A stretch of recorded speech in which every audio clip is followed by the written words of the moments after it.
네, 그럼 이어서 5번 문항, 6번 문항으로 넘어가 보겠습니다.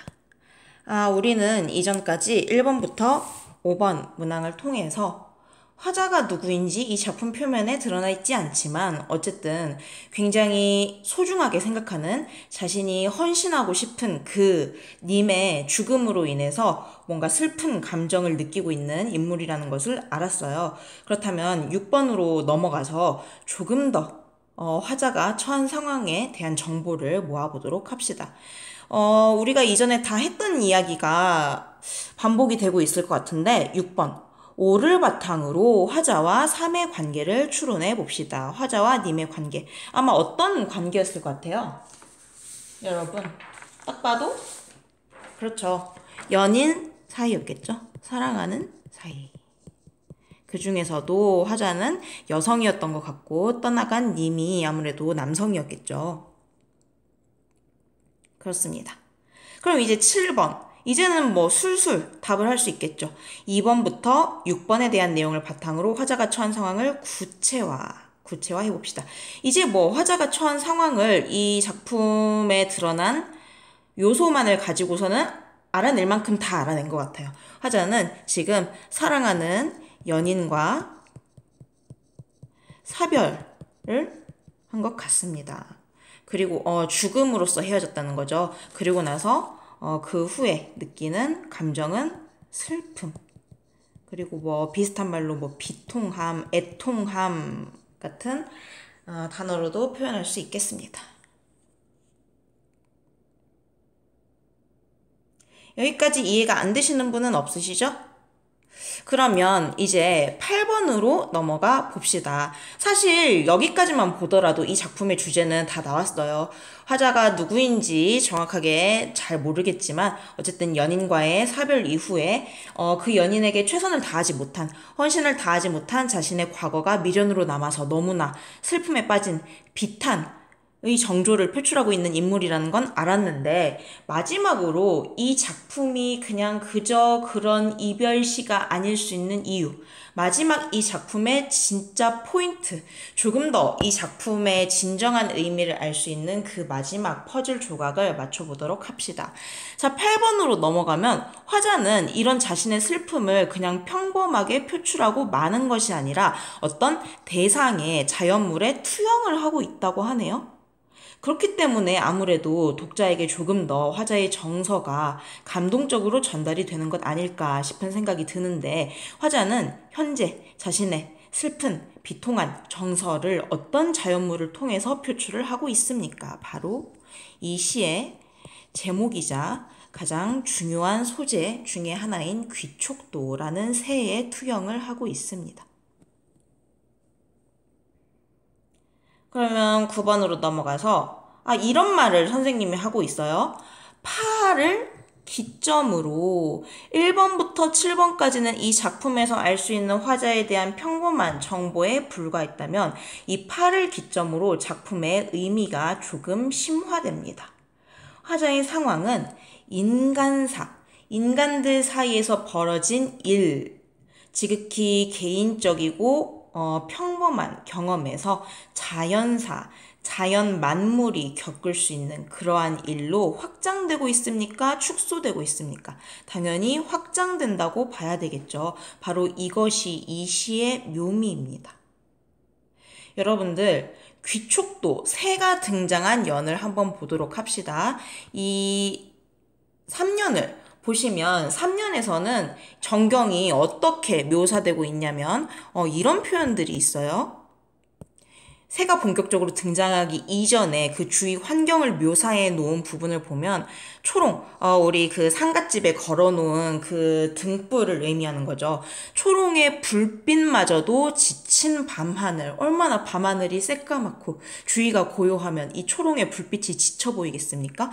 게다가 화자의 정서가 투영된 새는 그냥 우는 게 아니라 은한 물을 마시면서 우는 새래요. 지상에 있는 새가 아니라 저 멀리 우주에까지 떠다닐 수 있는 새입니다.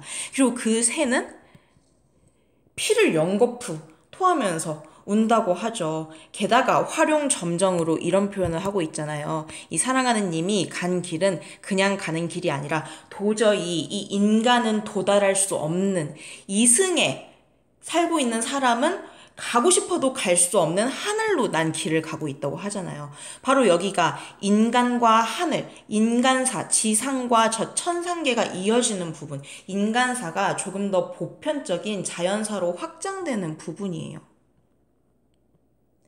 사랑하는 사람의 죽음, 그로부터 촉발된 슬픔, 이 모든 것들은 지극히 개인적인 화자의 사적인 경험이라고 할 수 있겠지만 화자가 자신의 사적인 경험으로부터 비롯된 정서를 자연물, 귀촉도에 투영하는 순간 이것은 인간이라면 누구나 한 번쯤은 겪고 누구나 공감할 수 있는 그런 차원의 경험과 정서로 승화되고 보편화되기 시작합니다. 굉장히 우리 인간들에게 보편적인 공감을 불러일으키는 대목이에요. 인간이라면 누구나 태어나서 죽게 되는 그런 자연스러운 순리를 따르게 되죠. 네. 그런 가운데 이 지극히 개인적인 인간적인 슬픔마저도 뭔가 이 우주의 이치 앞에 보편화되는, 그럼으로써 조금 더 폭넓은 공감을 살 수 있는 힘을 얻게 되는 그런 이 시의 포인트가 바로 이 3년에 드러난다고 보시면 되겠어요.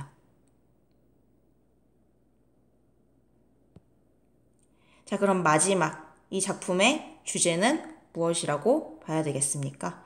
이 작품의 주제는 아까 선생님이 이야기한 것처럼 바로 이 여러분들이 7번에서 찾은 화자의 상황과 정서를 그대로 정리해서 쓰시면 됩니다. 우리는 이미 7번에서 이 작품의 주제를 다 찾았어요. 다만 8번부터 9번을 본 이유는 이 작품의 의미와 그 화자의 정서가 조금 더 심화되고 보편화되는 과정을 알아보기 위한 것이었죠. 그래서 뭐 이 작품의 주제를 굳이 다시 한번 정리를 하자면 연인의 죽음으로 인한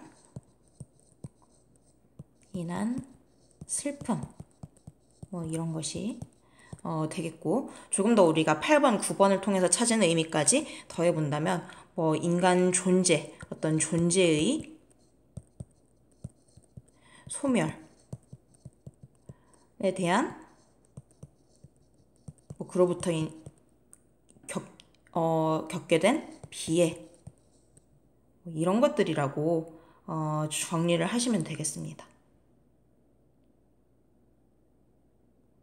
네, 이렇게 우리 서정갈래의 특징을 알아보는 첫 번째 시간으로 서정주의 귀촉도라는 작품을 예시로 들어봤습니다. 서정주 하면 사실 다른 대표작이 굉장히 많은데요. 선생님은 특히나 이 귀촉도라는 시를 너무나 좋아해요. 만약에 선생님한테 누군가가 우리 한국적인 서정시의 대표작 딱 하나만 고르라고 하면 무엇을 고르겠느냐라고 물었을 때 주저없이 이 작품을 고를 수 있을 정도로 선생님은 이 귀촉도라는 작품이 한국적인 정서를 표출하는데 성공한데 거기서 그친 것이 아니라 굳이 한국인이 아니더라도 이 지극히 사적인 감정을 누구나 공감할 수 있을 만한 그런 힘을 획득한 작품이라고 생각을 해요. 그래서 정말로 너무나 좋아하는 작품이고, 네, 이런 정서를 중국 총나라의 망한 황제의 설화와 얽혀있는 귀촉도라는 새를 통해서 투영했다는 점 역시 이 작가의 내공, 이 작품의 그 정서의 깊이를 가늠하게 하는 부분입니다. 여기까지 작품을 알아보았는데 여러분 생각보다 실제로 수업하는 것보다 영상을 촬영하는 게 더 힘들어요. 왜냐하면 수업을 할 때에는 그래도 여러분들하고 직접 대면을 해서 반응을 보고 하기 때문에 좀 수업 분위기가 처진다거나 늘어지면 적당한 선에서 커트를 할 수도 있고, 또 말실수를 하더라도 그때그때 바로잡을 수가 있고, 또 말이 좀 매끄럽게 안 나오더라도 표정이나 몸짓 같은 걸로 커버를 칠 수 있어서 조금 마음이 더 편한데, 이 영상은 한번 틀리면 그대로 그 자리에서 끊거나 다시 찍어야 되잖아요. 그래서 좀 마음이 더 부담스럽네요. 아마 지난 영상은 약간 그런 부분이 더 보였을 거예요. 지난 영상은 세 개의 단절된 영상을 하나로 이은 편집본입니다. 그래서 중간중간 약간 연결이 매끄럽지 못한 부분이 있다고 느끼셨을 수도 있을 것 같아요. 그런 점은 기술적인 부족함은 좀 여러분들한테 양해를 구하고 선생님이 조금 더 연습을 하도록 하겠습니다. 네. 다음 영상에서는 이 귀족도의 작가, 서정주 시인에 대해서 조금 더 알아보면서, 이번 시간까지는 문학작품을 감상하는 절대론적 관점에 해당하는 내용이었다면, 다음 시간에는 작가에 대한 표현론적 관점, 그리고 이 작품이 반영하고 있는 시대에 대한 이야기를 하면서 반영론적 관점에서 이 작품의 의미를 해석한다면 어떤 의미까지 도달할 수 있는지, 그에 대한 이야기를 이어서 하도록 해봅시다. 이번 영상은 여기까지입니다.